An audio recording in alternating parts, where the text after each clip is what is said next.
Hello and welcome back to the channel. Today I'll be looking through the Team List Tuesday week 2. We get actually a full week of trials this week.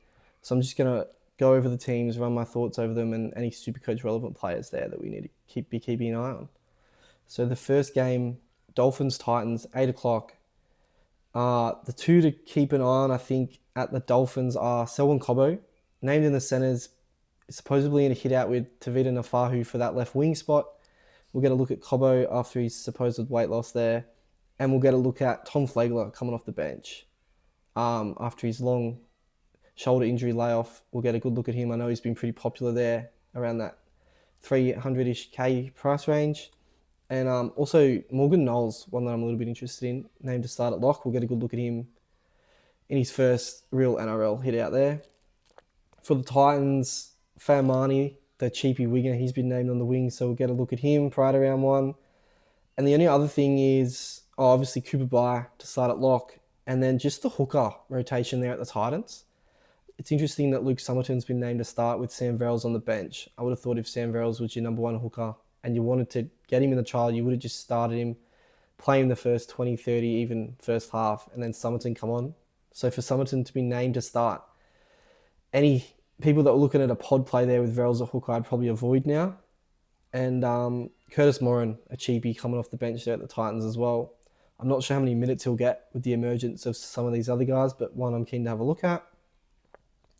On to the next game, Raiders and Storm, 5:30 on Friday. For the Raiders, Sevilio Tamale has been named in the centres. Is that an indication that he's potentially fallen down the pecking order for Raiders wingers? Or have they just named him in the centres to get a run there? Could he potentially start as a centre this year? Seb Chris and Timoko are obviously the incumbent centres, but it's not exactly like they're setting the world alight. They're good, solid first grade centres, but Tamale could easily notch one of them out. For the Raiders, no one else really keep an eye on there. For the Storm, reserve grade side, the only two I'm interested in are Davey Mawali and Jack Hetherington. I think Jack Hetherington could become very relevant if he can land a big minute role there at the Storm. So he's one to keep an eye on. Particularly with this new scoring system, he's one that actually benefited a lot from this. So one to keep an eye on there. And that's it for that trial. Then Cowboys Panthers. Cowboys are named essentially a full strength side. So things to note there are Jackson Purdue back in the centres with Clifford named in the halves. Which makes you think that Clifford won that tryout last week in the centres. Won the tryout there in the halves to partner Tom Dearden. So Purdue back to the centres, which potentially spells disaster for Tom Chester, who was a cheapie CT dub there. And obviously the other bad news is Tom Dearden named at 7 with Clifford at 6. Means that Tom Dearden isn't going to get that 5'8 duel, which people may have been hoping for. With the way 5'8 looks this year, if we can get a Tom Dearden duel, that would have been pretty handy and changed it up a bit there, the landscape of 5'8, but looks like he'll still just remain at halfback. In the forwards, Reid Marnie to start at hooker and Hillam Lukey, one I'm interested in, named number 11 with Sam McIntyre, the other edge back row with John Bateman demoted to the bench. A little interesting switch there. And potential disaster for any Reid Marnie owners is Sonny Luke on the bench. He's quite an attacking hooker. The Cowboys are quite an attacking team. Reid Marnie's more of a serviceable hooker. Does Sonny Luke potentially come on and play 20 to 25 minutes every week? I can imagine he'll be at least on their 6-man bench every week. And if I was a Reid Marnie owner, I'd be a little bit concerned about that. Over to the Panthers. No one to talk about there except one that I actually own, Kalani Going. He's going to get a run in the second row. He's one that I'll keep a little eye on there. I was hoping to run him as enough hooker, but it looks like he potentially could land on that 6-man bench now as well with his versatility. So he's one I'll keep an eye on there. The next game, Warriors and Seagulls, 1:40 on Saturday.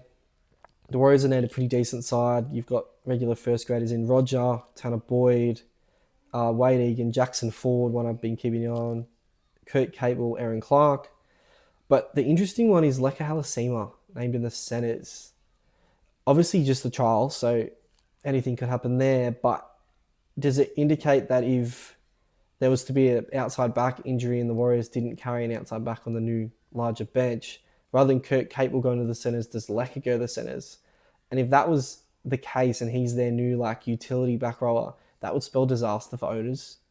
if he was to play 50, 60 minutes out wide there, his work rate would go right down. Although his attacking opportunities could be greater. So just something to keep an eye on there if you're potentially going to look at Lecker, just see how the trial plays out. For the Sea Eagles, no one to talk about there, Supercoach relevant.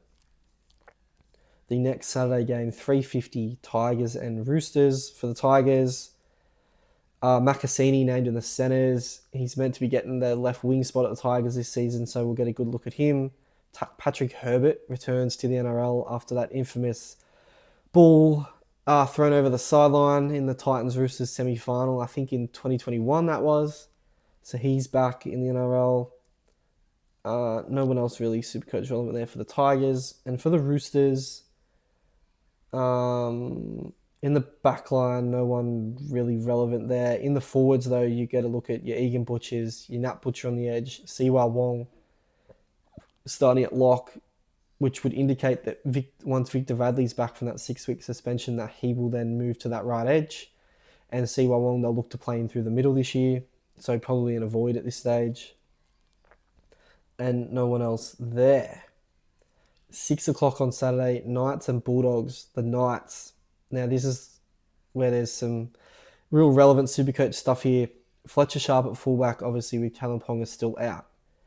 So the back line is Dominic Young, Fletcher Hunt filling in for Dane Gagai, who's meant to be good for round 1. And then Bradman Best, Greg Marzoo survives on the left wing.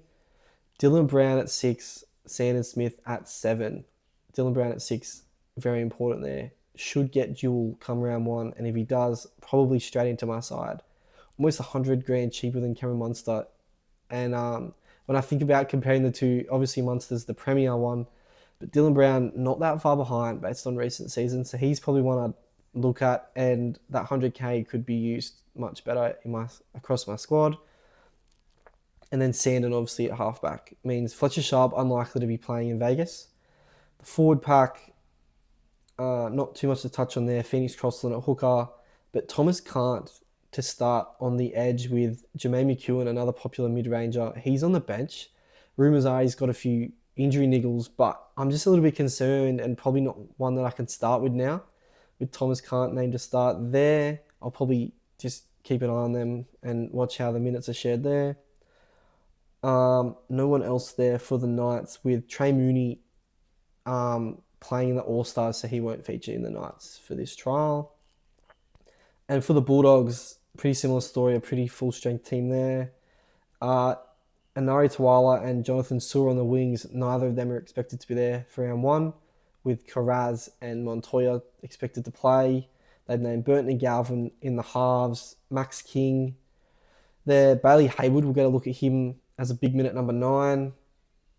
With the changes to the scoring, he's also become more relevant. Harry Hayes in there just because Leo Thompson's at All-Stars. And Kikau, Preston, Salmon, and the usuals on the bench, so not much to touch on there. Dragons and Rabbitohs, 10 past 8 on Saturday night. The Dragons, full-strength team, more Supercoach relevance here. You've got Tuipulotu and Setu 2 on the wings. Big win for Setu 2 as a cheapie there. With Val Holmes, Sully in the centres, the halves, Kyle Flanagan at 6, Daniel Atkinson at 7. Pretty much locks them in there. And then the forward rotation, an interesting one to keep an eye on there. Emre Gula to start at 8, Toby Couchman in 10 with Damien Cook at hooker. And then the back row, Luciano Leilua and Sura at the edges with Harm Saleh to start at lock. I was huge on Hamish Stewart this offseason. At $400,000, I thought he was a shoo-in for a 60-minute role there. Named on the bench to start round 1. Obviously, still just a trial, so this isn't a great indicator of future minutes, but it's not a great look that he hasn't been named to start there. And the Dragons named a 4-forward bench. Ryan Couchman's one to keep an eye on at near bottom dollar in the second row. And David Farley looks like he won't get a start there for the Dragons. So for anyone that has him, you switch him to Setu 2. And if you've got both, you're probably going to have to shaft David Farley there. And the only other one is Jacob Halangahu, the potential mid-range cheapie second rower. He's all the way down in jersey 23, so very much an avoid to start the season. For the Rabbitohs, nothing to take from this team, really. Peter Mamazelos to start at hooker, Bronson Garlick to start at 13, Does he land a bench spot there for the Rabbitohs to start the season? And the only other thing is Matt Duffy, the old Dragons fullback, returning to the NRL. He'll get his first hit out since returning from the Super League, ironically against the Dragons. So we'll see how that plays out. And then on to Sunday, the only game, Sharks and Eels. Both teams have names sort of mid-strength teams. The Sharks, we'll get a look at Michael Gabriel, potential cheapie. Sam Stonestreet is named to play. I don't know if they're just trying to get a hit out for him or if he's actually in a shootout for that left wing spot freed up by Mulatalo. I would have thought Stonestreet was a shoo-in, but we'll just have to wait and see. In the forwards, nothing to really talk about there. Only Toby Rudolph at 13. The rest are all bench forwards, but Toby Rudolph at 13 could mean that Oregon Kafusi and Adam Fanua-Blakey are starting props and could spell disaster for Jesse Calhoun, but probably bodes well for Calhoun that he's not been named in this trial team. And for the Eels, Isaiah Ayongi named. We'll get a look at Jonah Pezzett and Josh Papali in the halves there. And Bailey Simonson and Sean Russell look like they might be in a shootout for a spot in the back line there. And then Jermaine Hopgood to start at prop. We're going to look at him there. Kelma Tolongi and Kidion Kautoga in the back row. They look like they'll probably start as the back rowers. They could potentially be in a shootout with Jack Williams to come in there in the second row. And just Riley Smith starting ahead of Tanda Silva, but they're both an avoid to start the season. So that covers all the teams and all the sort of Supercoach relevant news, I think, there for the second week of trials there. With the new rule changes, be sure to just be checking the Fox Sports stats app for updated Supercoach stats. Sorry, not Fox Sports, NRL stats now, to be getting sort of an up-to-date on how players are going to score and what that will look like to start the season. Particularly relevant for your middle forwards and things, how quickly they accumulate points, whether their PPM go up or go down. Most should go up, and some could go up quite significantly under these new rules. As always, be sure to like and subscribe, and I'll see you all guys for the next video.